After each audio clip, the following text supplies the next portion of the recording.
La séance d'aujourd'hui s'intéresse au champ magnétique créé au voisinage du noyau de l'atome d'hydrogène par l'électron qui gravite autour.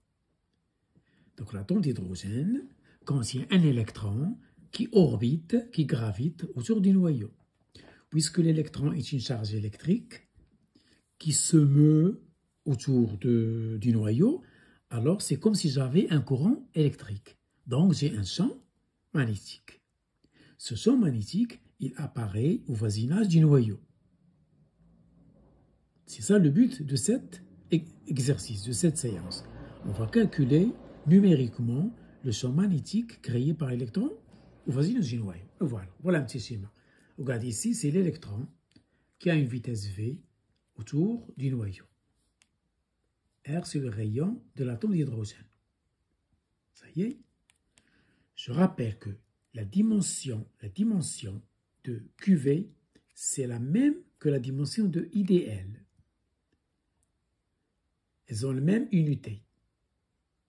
QV et IDL sont équivalentes au point de vue dimension. Au point de vue donc unité. Ça y est.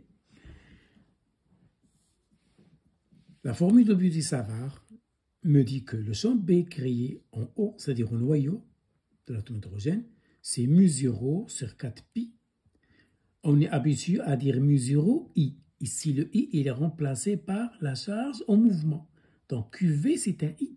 Une charge qui est en mouvement, c'est un courant électrique. Donc, c'est comme si j'avais IDL. J'ai ici QV, vectoriel U sur R au carré. Voilà pourquoi j'ai commencé par mentionner l'équivalence des deux dimensions. Donc, la dimension de QV, c'est celle de IDL. C'est comme si j'avais IDL. Donc, c'est la formule de Biot et Savart. Sauf qu'ici, ce n'est pas DB, c'est B. Parce que je n'ai pas un élément différentiel DQ. J'ai Q, une charge, c'est l'électron. Vous voyez la différence? En général, on manipule la formule de Biot et Savart infinitésimale, DB. Ici, c'est B. Puisque j'ai Q, je n'ai pas DQ. C'est charge Q, l'électron. R, c'est le rayon de l'atome d'hydrogène. Et voilà. En norme, je prends la norme, le module, c'est B en haut, c'est mu0 sur 4pi.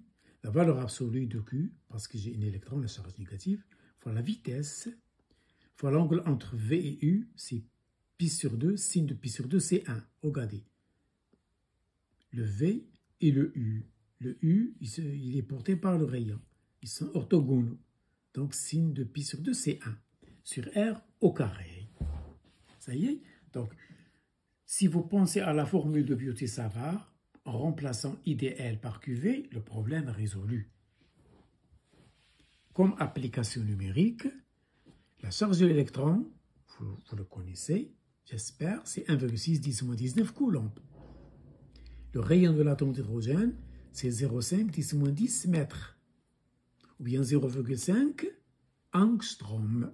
L'angstrom, c'est 10-10 mètres. J'ai préféré de vous écrire mètres. Mais 0, c'est 4 pi 10-7 système international.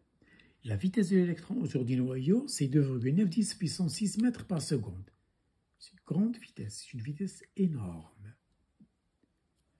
Je passe à l'application numérique. Je remplace chaque grandeur par sa valeur numérique. Je simplifie les puissances de 10.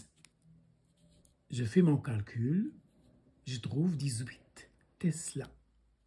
C'est un champ énorme. Voilà pourquoi j'ai fait un point d'exclamation. Regardez l'électron, malgré sa petitesse, regardez le champ qu'il crée. 18 Tesla. C'est très énorme pour un aimant. C'est ça le champ magnétique créé par l'électron au voisinage du noyau de l'atome d'hydrogène. Voilà pour cette séance.